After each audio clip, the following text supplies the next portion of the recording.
मुख्यमंत्री जी पुष्कर धामी जिंदाबाद।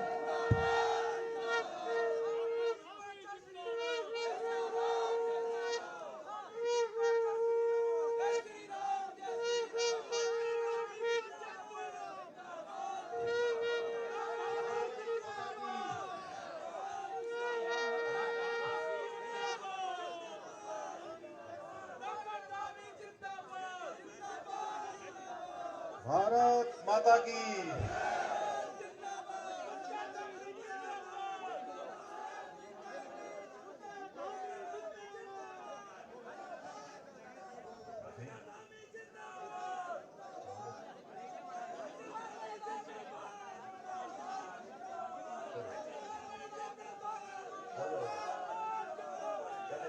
धन्यवाद सुमांशु, धन्यवाद सबका, धन्यवाद, बहुत बहुत धन्यवाद। भारत माता की, भारत माता की। भीमताल विधानसभा के आज इस लेटी डूंगा में उपस्थित विशाल जनसमूह में जिनको समर्थन देने के लिए, जिनको अपना मत, आशीर्वाद, प्रेम देने के लिए आप सब लोग इतनी बड़ी संख्या में यहां पर पधारे हैं, मंच पर आसीन, और जिनको अभी आपने सुना बहुत विस्तार से, जिन्होंने सब कामों के बारे में बताया, प्रधानमंत्री जी की जो नीतियां हैं उन नीतियों के बारे में बताया। हमारे इस नैनीताल उधम सिंह नगर लोकसभा क्षेत्र के हमारे लोकप्रिय सांसद और प्रत्याशी और भारत सरकार में रक्षा एवं पर्यटन मंत्री आदरणीय अजय भट्ट जी, मंच पर आसीन भारतीय जनता पार्टी के हमारे जिलाध्यक्ष भाई प्रताप बिष्ट जी, और भीमताल विधानसभा के हमारे लोकप्रिय विधायक और हमेशा भीमताल क्षेत्र के लिए सतत प्रयास करने वाले, कर्मठ, जुझारू और बहुत ही उत्साह से लगातार अपने क्षेत्र को आगे बढ़ाने के लिए काम करते हैं। मैंने देखा है जिस समय इस क्षेत्र में आपदा आई थी, लगातार इतनी बार मुझे फोन करते थे कि जल्दी से जल्दी यहाँ हेलीकॉप्टर भिजवाइए। पिछले दिनों शेर का हमला हुआ, उसमें भी मैंने देखा कि लगातार इतनी चिंता करने वाले हमारे इस क्षेत्र के लोकप्रिय विधायक भाई राम सिंह कैड़ा जी, क्लस्टर प्रभारी श्री प्रदीप जी, मंडी परिषद के अध्यक्ष डॉक्टर अनिल डब्बू जी, विधानसभा प्रभारी गोपाल रावत जी, पूर्व मंत्री गोविंद सिंह बिष्ट जी, पूर्व विधायक दान सिंह भंडारी जी, देवेंद्र ढेला जी, प्रदेश कार्यकारिणी की सदस्य श्रीमती बीना आर्य जी, श्री सुरेश आर्या जी, पूर्व मंत्री श्री रंजन बरगली जी, नवीन भट्ट जी, जिला महामंत्री, महिला मोर्चा की प्रदेश की महामंत्री भावना मेहरा जी, ब्लॉक प्रमुख धारी आशा रानी जी, ब्लॉक प्रमुख ओखलकांडा कमलेश कैड़ा जी, मुकेश बोरा जी, अध्यक्ष दुग्ध फेडरेशन नितिन राणा जी, बहादुर नदगली जी, योगेश रजवार जी, प्रदीप बिष्ट जी, मंडल अध्यक्ष अंकित पांडे जी, नरेश नयाल जी, श्रीमती कमला आर्या जी, मंडल अध्यक्ष कृपाल सिंह मेहरा जी, श्री मनोज शाह जी, जिन्होंने अभी भारतीय जनता पार्टी में सम्मिलित हुए हैं, और मंच पर आसीन श्री ध्रुव रौतेला जी समेत हमारे सभी पदाधिकारीगण और बड़ी संख्या में आज इस सभा में उपस्थित हमारे इस क्षेत्र के सभी मेरे बड़े बुजुर्ग, सभी उपस्थित माताएं, बहनें, हमारे नौजवान साथियों, और जहां तक मेरी आवाज जा रही है, मैं देख रहा हूं कि जितने इस मैदान में, रामलीला मैदान में जितने लोग बैठे हैं, उससे कहीं ज्यादा लोग मैं देख रहा हूं वहां डाणों में कानों में ऊपर सब बैठे हुए हैं। उनको हमारे पत्रकार मित्र, मीडिया के सभी मेरे मित्र, मैं सबसे पहले तो आप सबका आज यहां अजय भट्ट जी के समर्थन में मोदी जी को प्रधानमंत्री बनाने के लिए आप सब इतनी बड़ी संख्या में यहां एकत्र हुए हैं। मैं आप सबको प्रणाम करता हूं, आप सबको नमन करता हूं, आप सबका स्वागत एवं अभिनंदन करता हूं। भाइयों बहनों, मुक्तेश्वर महादेव की पावन धरा, इस पावन धरा को मैं प्रणाम करता हूं।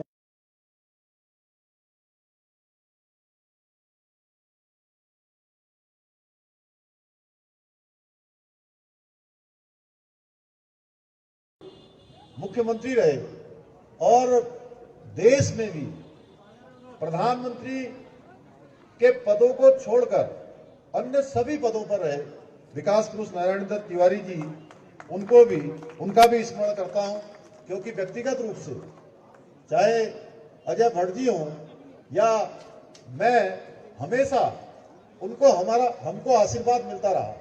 लगातार उन्होंने हमें हमेशा प्रोत्साहित किया, लगातार मार्गदर्शन किया। भाइयों बहनों, इस क्षेत्र की जो देवतुल्य जनता है, उन्होंने हमेशा, और पिछली बार विधानसभा के चुनाव में मैं आप सबके बीच में आया था, मैंने आप सबसे अनुरोध किया था, निवेदन किया था, और आप सब लोगों ने उत्तराखंड के अंदर पहली बार एक इतिहास बनाने का काम किया, एक परिपाटी बदलने का काम किया। एक जो मिथक था कि हर बार चुनाव होता है और चुनाव के बाद सरकार बदल जाती है, इस बार भी मुझे आप सबको पता है कि चुनाव से ठीक 6 महीने पहले मुझको ये मुख्य सेवक का दायित्व आप सबके आशीर्वाद से, भगवान की कृपा से, हमारे प्रधानमंत्री मोदी जी की कृपा से मुझे काम करने का ये अवसर मिला। उस समय भी तमाम तरह की भ्रांतियां थी कि 6 महीने बाद चुनाव होना है, 6 महीने के बाद सरकार बदल जाएगी। भाइयों बहनों, क्योंकि उत्तराखंड राज्य बनने के बाद हर चुनाव में यह होता था, जो सरकार होती थी वो सरकार बदल जाती थी। इस बार भी बड़े बड़े राजनीतिक जो विद्वान थे, विश्लेषक थे, उन्होंने विश्लेषण किया था कि इस बार फिर सरकार बदल जाएगी, लेकिन आपने उनके विश्लेषणों को, उनके पूर्वानुमानों को आपने गलत साबित कर दिया और एक मिथक तोड़ दिया, एक इतिहास रच दिया, लगातार भारतीय जनता पार्टी की सरकार बना दी। भाइयों बहनों, जब हमने पिछली बार हम चुनाव में आप सबके बीच में आए थे, तो हमने उत्तराखंड में एक संकल्प लिया था कि नई सरकार गठित होगी और नई सरकार के गठन होते ही हम उत्तराखंड के अंदर समान नागरिक संहिता का कानून लाएंगे। कहा था ना, आप सबको पता है भाई, जिनको पता है जरा एक बार हाथ खड़ा कर दीजिए। अच्छा, सबको पता है, बहुत बढ़िया। समान नागरिक संहिता का कानून लाएंगे। और हमने क्यों कहा था समान नागरिक संहिता का कानून लाएंगे? ये हमने इसलिए कहा था कि समान नागरिक संहिता देश की आजादी के बाद से हमारी पार्टी का भी संकल्प रहा। देश के अंदर लगातार ये मांग उठती रही कि सबके लिए समान नागरिक संहिता होनी चाहिए। देश में रहने वाले हर एक व्यक्ति के लिए एक समान कानून होना चाहिए। देश के अंदर एक विधान होना चाहिए, देश के अंदर एक निशान होना चाहिए, देश के अंदर एक प्रधान होना चाहिए, यानी कि देश के अंदर सबके लिए व्यवस्थाएं समान होनी चाहिए। हमारे प्रधानमंत्री मोदी जी के नेतृत्व में देश के अंदर एक विधान, एक प्रधान और एक निशान, ये धारा 370 कश्मीर से हटाने के बाद ये देश के अंदर लागू हो गया। पूरे देश के अंदर एक व्यवस्था लागू हो गई। भाइयों बहनों, उत्तराखंड के अंदर हमने ये संकल्प जब आपके सामने रखा और आपने सरकार बना दी, आपने काम करने का मौका दे दिया, आपने अपना आशीर्वाद दिया, और हमने 1 मिनट की भी देरी नहीं करी। हम उसके लिए तुरंत हमने कमेटी बना दी। कमेटी ने अपना ड्राफ्ट बना दिया। 2,40,000 लोगों के पास कमेटी गई, उनके विचार लेकर देश का पहला राज्य उत्तराखंड बन गया जहां समान नागरिक संहिता का विधेयक पारित होकर राष्ट्रपति महोदय की मंजूरी मिल गई।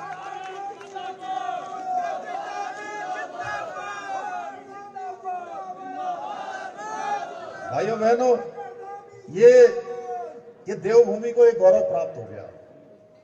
अब देवभूमि को गौरव प्राप्त हो गया, आप सब इसका श्रेय मुझे दे रहे हैं या जो विधानसभा में विधायक हैं जिन्होंने विधेयक पारित किया है उनको श्रेय दे रहे हैं कि विधायकों ने और विधानसभा के अंदर वालों ने ये विधेयक बना दिया।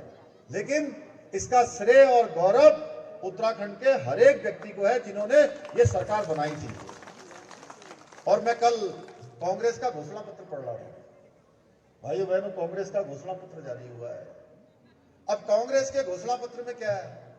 वो कहते हैं मुस्लिम पर्सनल लॉ, जो मुस्लिम पर्सनल लॉ है उसको हम लागू करेंगे। यानी कि कांग्रेस का वो घोषणा पत्र नहीं लगता है। एक तरफ हम समान नागरिक संहिता की बात कर रहे हैं, धारा 370 समाप्त कर रहे हैं, देश से तुष्टीकरण समाप्त करने की बात कर रहे हैं, और कांग्रेस पार्टी कहां जा रही है?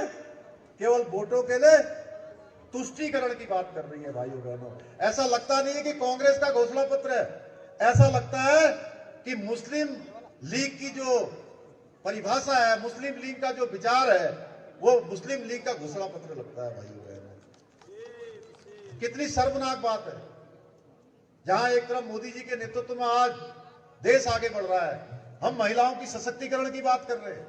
यह समान नागरिक संहिता भी हमारा, यह भी महिला सशक्तिकरण का एक बहुत बड़ा कानून है। महिलाओं की इसमें सुरक्षा होनी है, इसमें बुजुर्गों की सुरक्षा का प्रावधान किया गया है, बच्चों के भविष्य का ध्यान रखा गया है, और जो अपनी मर्जी से रहने वाले बेटे बेटियां होती है उनकी सुरक्षा भी इस कानून में सुनिश्चित की गई है। भाइयों बहनों, हम सबकी समानता की बात कर रहे हैं, और ये अभी भी देश आजादी के बाद से जो लगातार करते रहे हैं उस काम को अभी भी आगे बढ़ा रहे हैं।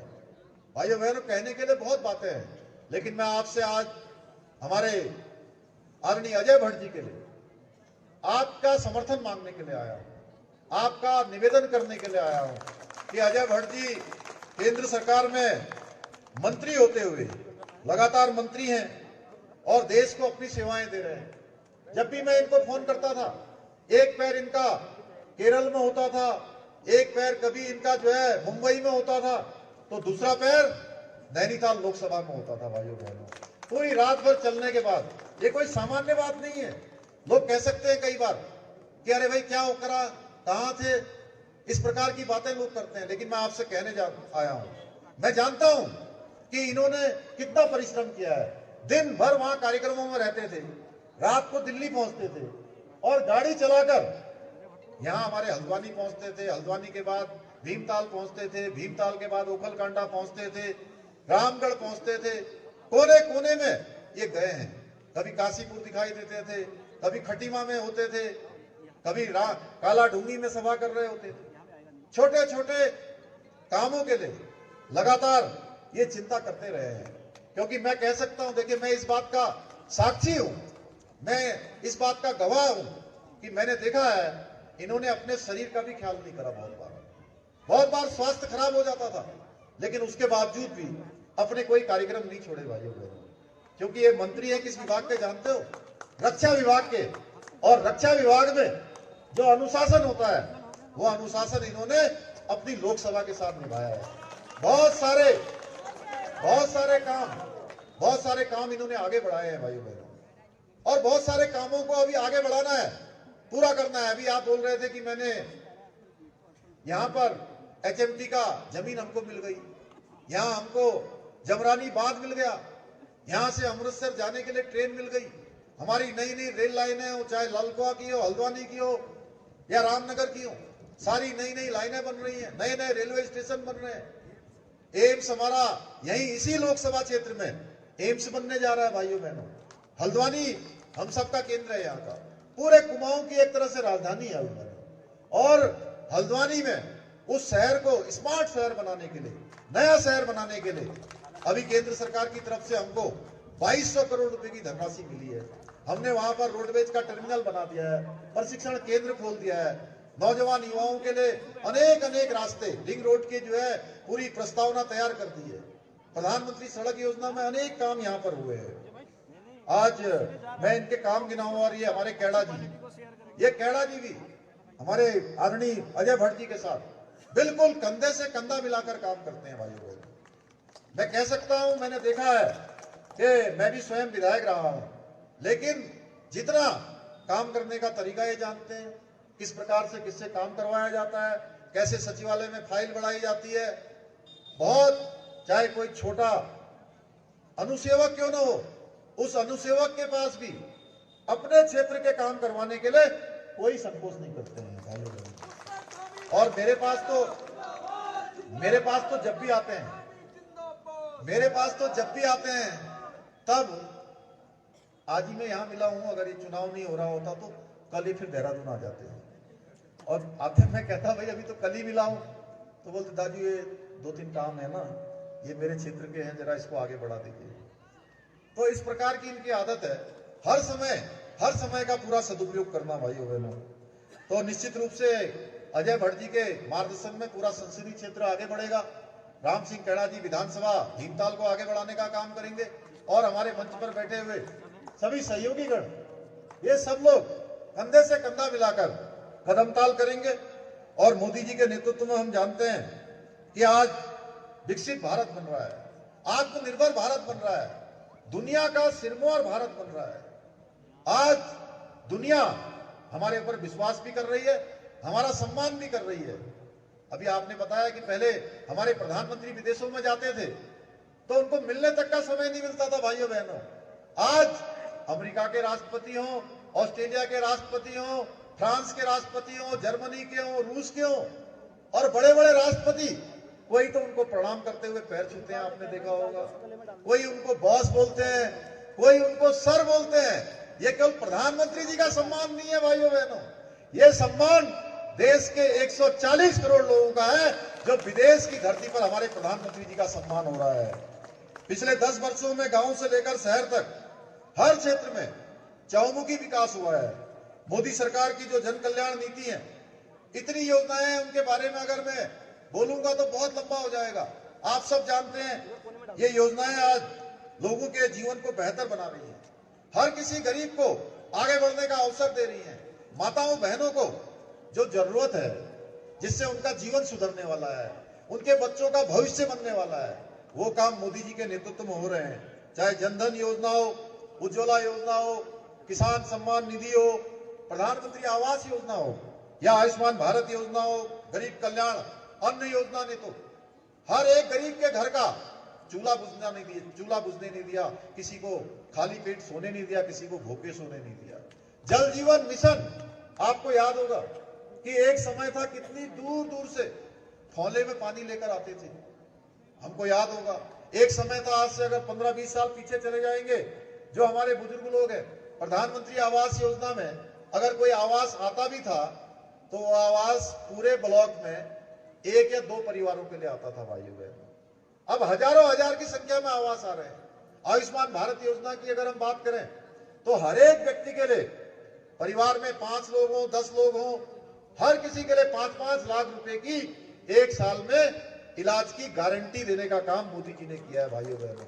मोदी जी इस तरह से काम कर रहे हैं, और देश में बहुत सारे कड़े निर्णय भी वो ले रहे हैं। चाहे सीएए का कानून अभी उन्होंने लागू किया, जो पाकिस्तान में, अफगानिस्तान में, बांग्लादेश में जो हिंदू भाई, सिख भाई, बौद्ध भाई जो वहां परेशानी में जीवन यापन कर रहे थे, उनको भारत में भारत की नागरिकता देकर सम्मान पूर्वक जीने और रहने और आगे बढ़ने का अधिकार भारत की संसद में कानून लाकर मोदी जी ने दे दिया है भाइयों बहनों। कश्मीर से धारा 370 समाप्त हो गई, 3 तलाक खत्म हो गया, और देश पर अगर कोई संकट आता है, मैं जानता हूं आज भीमताल क्षेत्र से, इस आसपास के क्षेत्रों से हमारे बहुत बड़ी संख्या में पूर्व सैनिक भी आए हैं। सैनिक लोग आए हैं जिन्होंने भारत माता के लिए अपना जीवन लगाया है। मैं जब भी सैनिकों को देखता हूं तो मेरा भी सीना गर्व से चौड़ा हो जाता है, क्योंकि मैंने एक सैनिक परिवार में जन्म लिया है और मैं जानता हूं सेना के लोग किस प्रकार से अपना जीवन लगाते हैं। भाइयों बहनों, पहले हमारे देश पर हमला होता था, आतंकवादियों की, अलगाववादियों की, जिहादियों की अगर गोली आती थी तो गोली का जवाब देने के लिए आदेश लेना पड़ता था। फौज वाले जानते हैं आदेश क्या होता है। आदेश भी कहां से लेना पड़ता था। अब रक्षा मंत्री जी यहां बैठे हैं, मैं आपको बताना चाहता हूं कि आदेश लेना पड़ता था कहां, कंपनी कमांडर को, सीओ को, अपने ब्रिगेड कमांडर से। ब्रिगेड कमांडर कहां से लेता था, डिप से। डिप वाला कहां से लेता था, कमांड से। कमांड वाला कहां लेता था, सेना हेडक्वार्टर से। और सेना हेडक्वार्टर से आदेश लेने के लिए जाता था रक्षा मंत्रालय में। तब जाकर निर्णय होता था। फाइल चलते चलते महीनों गुजर जाते थे भाइयों बहनों, और आदेश वापस आता ही नहीं था, क्योंकि सरकार के अंदर इच्छा शक्ति नहीं थी। मोदी जी जब देश के प्रधानमंत्री बने तो मोदी जी ने तय कर दिया कि अब सेना के जवानों को, जो देश के प्रहरी हैं, जो सीमा पर हमारे देश की रक्षा के लिए तैनात हैं, 24 घंटे का समय लगा रहे हैं। अगर कोई गोली आएगी, दुश्मन की गोली हो या आतंकवादी की गोली हो, उस गोली का जवाब देने के लिए कोई आदेश नहीं लेना पड़ेगा। अब गोली का जवाब गोलों से देने का काम सेना करती है भाइयों बहनों। ये नया भारत बन रहा है। सैनिकों के लिए आज 1 रैंक और 1 पेंशन, जो लंबे समय से रुका हुआ काम था, वो अगर किसी के समय में लागू हुआ है तो 40 साल बाद मोदी जी के नेतृत्व में लागू हुआ है भाइयों बहनों। मेरे पिताजी जब जीवित थे, 2014 में अजय भट्ट जी भी उस कार्यक्रम में आए थे, ये प्रदेश के अध्यक्ष थे हमारे उस समय। तो एक कार्यक्रम हमने 1 रैंक 1 पेंशन का किया था। कोश्यारी जी के नेतृत्व में वो कमेटी बनी थी संसद की। उस कमेटी ने जो रुपये दी, हमने कोश्यारी जी का अभिनंदन किया, मोदी जी का अभिनंदन किया। खटीमा में मैं विधायक था। तो भाइयों बहनों, मेरे पिताजी ने उस दिन पहली बार मुझे कहा, बेटा तुमको भी मैं धन्यवाद कर रहा हूं, तुम्हारे माध्यम से मोदी जी का भी धन्यवाद कर रहा हूं कि 1 रैंक और 1 पेंशन लागू हुआ है। सियाचिन ग्लेशियर में जो हमारे सैनिक जो माइनस तापमान में अपनी ड्यूटी करते हैं, और उस माइनस तापमान में उनके अच्छे बूट नहीं होने के कारण से, अच्छे जैकेट नहीं होने के कारण से, अच्छे उनके पास हथियार नहीं होने के कारण से, कितने लोगों को मैंने देखा है। आप लोगों ने भी देखा होगा, आपने भी देखा होगा, कितने लोगों का तो पैर काटना पड़ता था, वो गैंग्रीन हो जाता था, क्रॉस बाइट, तो पैर काटना पड़ता था, हाथ काटना पड़ता था भाइयों बहनों। लेकिन ये केंद्र में 60 सालों तक जिन्होंने राज किया, कांग्रेस पार्टी के लोगों को कभी उन सैनिकों की चिंता नहीं हुई।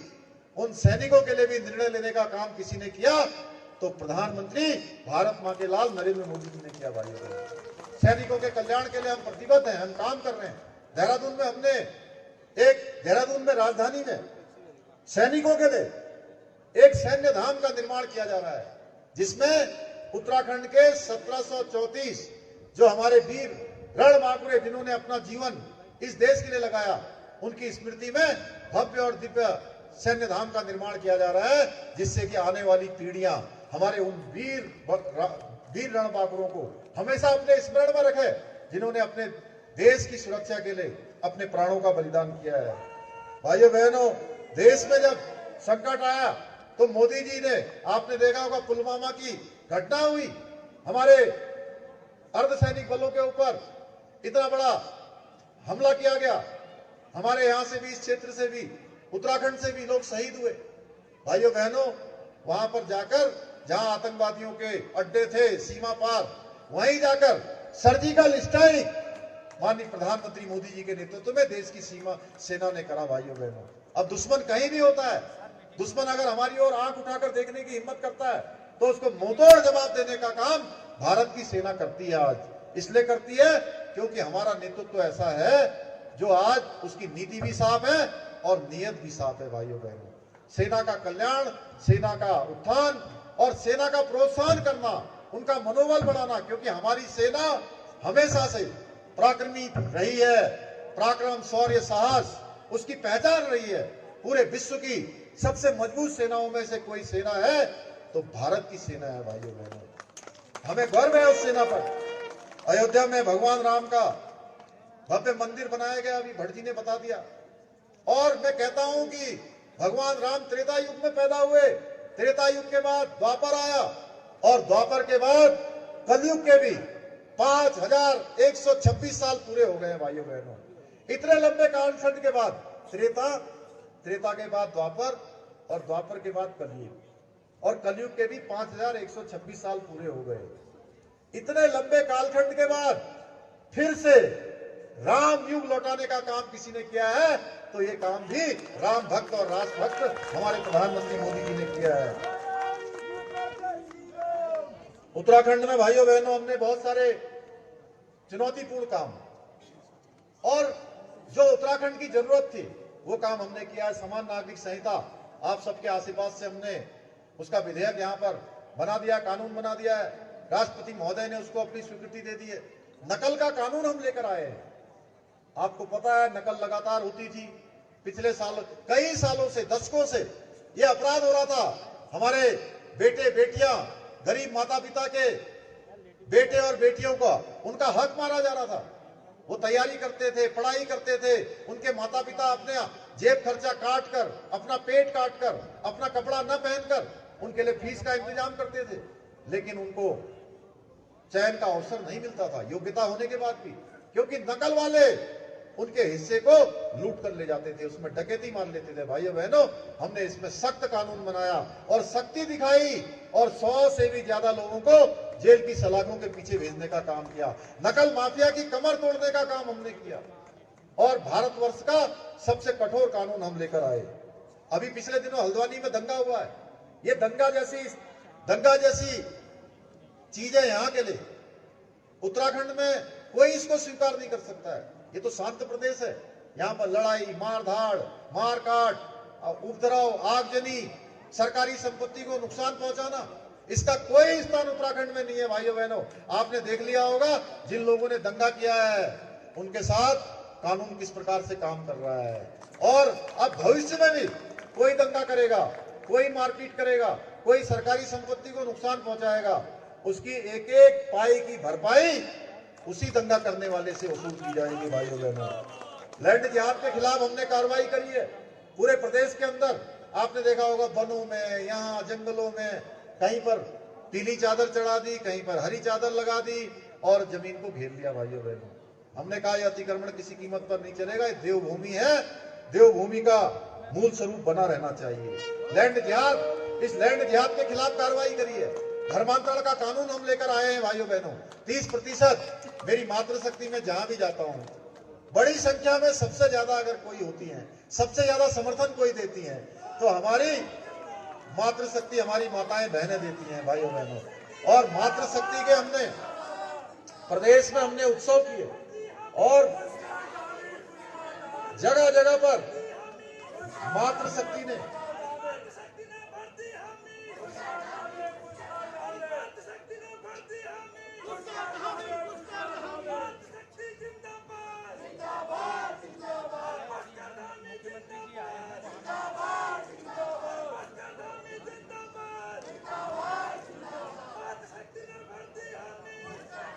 हमने मातृशक्ति के उत्थान के लिए पूरे राज्य में मातृशक्ति के उत्सव आयोजित किए। भाइयों बहनों, और मातृशक्ति ने कई हजारों हजार की संख्या में आकर अपना नए भारत की और नए उत्तराखंड की तस्वीर प्रस्तुत की है। उनके लिए हमने इसी पिछली दीपावली में मुख्यमंत्री उत्सव बहना योजना प्रारंभ की है, जिससे कि हमारी बहनें जो उत्पाद बनाती हैं उनको एक स्थान मिले। इसी प्रकार से महिलाओं के लिए 30% का आरक्षण हमने सरकारी नौकरियों में सुनिश्चित कर दिया। भाइयों बहनों, हर जगह हमारी मातृशक्ति को आगे आने का अवसर मिलेगा। ऐसे अनेक योजनाएं हम चला रहे हैं। महालक्ष्मी किट योजना है, लखपति दीदी योजना है, उत्तराखंड आयुष्मान योजना है, वृद्धा पेंशन योजना जिसमें दोनों दंपतियों को आप पेंशन देने की व्यवस्था करी है। 1200 से 1500 हमने पेंशन बढ़ाई है। गरीब परिवारों को 3 गैस के सिलेंडर 1 साल में हम मुफ्त देंगे, रिफिल करके देंगे, भर के देंगे। ये हमारा संकल्प था, ये वायदा था, चुनावों के दौरान हमने संकल्प लिया था, ये संकल्प हम पूरा कर रहे हैं। भाइयों बहनों, होम स्टे योजनाओं, ऐसी अनेक योजनाएं आज आगे बढ़ रही हैं। आपके भीमताल विधानसभा क्षेत्र की मैं बात करूं तो अनेक योजनाएं यहाँ पर 2021 से लेकर अभी तक लगातार गतिमान हो रही हैं। तेजी से आगे बढ़ रही है, मैं उनके बारे में जाना नहीं चाहता। अगर मैं उसके बारे में बात करूंगा तो काफी लंबा हो जाएगा भाइयों बहनों। इसलिए मैं आज आपसे निवेदन करने के लिए आया हूं कि मोदी जी के नेतृत्व में आज देश विकास की सीढ़ियां चढ़ रहा है और 2014 से पहले वाली जो भ्रष्टाचार की खाई में गिराने की बात कांग्रेस करती थी, मोदी जी कहते हैं गरीबी को खत्म करो, कांग्रेस वाले कहते हैं मोदी जी को मिटाओ, मोदी जी को खत्म करो भाइयों बहनों। लेकिन मोदी जी तो देश की 140 करोड़ जनता के दिलों में बसते हैं। उनको खत्म करने के मंसूबे रखने वालों को आने वाले समय में जनता खुद जवाब दे देगी, जनता उनको समाप्त कर देगी। भाइयों बहनों, जो लोग सोने का चम्मच लेकर पैदा हुए हैं, वो पैदा होने वाले जो राजकुमार हैं, एक पार्टी को चलाते हैं, एक परिवार पूरी देश को चलाया कभी उन्होंने, अब एक पार्टी को चला रहे हैं, परिवारवाद को आगे बढ़ा रहे हैं। वो क्या जानेंगे कि गरीबों का दुख दर्द क्या होता है, गरीबों को क्या परेशानियां होती हैं, किस प्रकार की समस्याएं होती हैं, किसान को क्या जरूरत है, हमारे गरीबों को क्या जरूरत है। जीवन भर वंशवाद के साये में पलने वाले लोग नहीं समझ सकते कि जनता का संघर्ष क्या होता है। ये लोग तो सिर्फ सत्ता की मलाई चाटना जानते हैं, भ्रष्टाचार को बढ़ाना देना जानते हैं, जनसेवा से इनका कोई सरोकार नहीं है भाइयों बहनों। इसलिए हम सब जानते हैं मोदी जी का उत्तराखंड से जो लगाव है, उनके हृदय में उत्तराखंड बसता है। पिछले 10 वर्षों में 2 लाख करोड़ से भी ज्यादा की योजनाएं स्वीकृत हुई हैं और इतनी ही योजनाएं अभी पाइपलाइन में। उत्तराखंड को देश का श्रेष्ठ राज्य बनाने के लिए हम आप सबके आशीर्वाद से लगातार काम कर रहे हैं, एक एक पल और एक एक क्षण राज्य के लिए लगा रहे हैं भाइयों बहनों। और मोदी जी हर कदम पर हमारा साथ दे रहे हैं, उनका आशीर्वाद है। अजय भट्ट जी ने कहा जो भी योजनाएं हम उनसे कहते हैं उसी का परिणाम है कि जमरानी बांध जो 40 सालों से भी अधिक समय से रुका हुआ था, उसको स्वीकृति मिल गई। HMT की हमको जमीन मिल गई, हमको जो है हल्द्वानी शहर के लिए पैसा मिल गया, यहाँ एम्स मिल गया। इतने सारे काम जो कभी हम सोच भी नहीं सकते थे। मानसखंड मंदिर माला मिशन को अपने नवरत्नों में उन्होंने शामिल कर लिया है। अब हमारी बारी है आदरणीय मोदी जी का साथ दें और उनको तीसरी बार प्रधानमंत्री बनाए भाइयों बहनों। और मैं पूरे राज्य में घूमने के बाद कह सकता हूं कि अब तो ये प्रश्न ही नहीं है कि आप किसी से पूछेंगे नैनीताल लोकसभा से कौन जीत रहा है, तो लोग कहेंगे, क्या कहेंगे, अजय भट्ट जी जीत रहे हैं। और पूरे देश में कहीं भी जाइए, अगर आप पूछेंगे कि भाई देश में किसकी सरकार बन रही है, तो सब कहेंगे किसकी सरकार बन रही है, जरा बताइए, आप लोग बताइए। मोदी जी की सरकार बन रही है। इसलिए इस लोकसभा क्षेत्र में हमको भारी बहुमत से अजय भट्ट जी को एक तरफा समर्थन देके विजयी बनाना है, मोदी जी को तीसरी बार प्रधानमंत्री बनाना है और हमको इस महायज्ञ में भारत को तीसरी बड़ी अर्थव्यवस्था बनाने के लिए, विकसित भारत के संकल्प को आगे बढ़ाने के लिए, दुनिया में भारत का मान सम्मान बढ़े, हमारे सैनिकों का मनोबल ऊंचा रहे, देश की सीमाएं सुरक्षित रहे। और मोदी जी की गारंटी है कि ये सब काम होंगे। इस गारंटी को हमने अपना समर्थन देना है। विकसित भारत की जो चाबी है, वो चाबी हमारे पास है, उस चाबी को संभाल के रखना हमारा काम है भाइयों बहनों। इसलिए आपको 19 तारीख को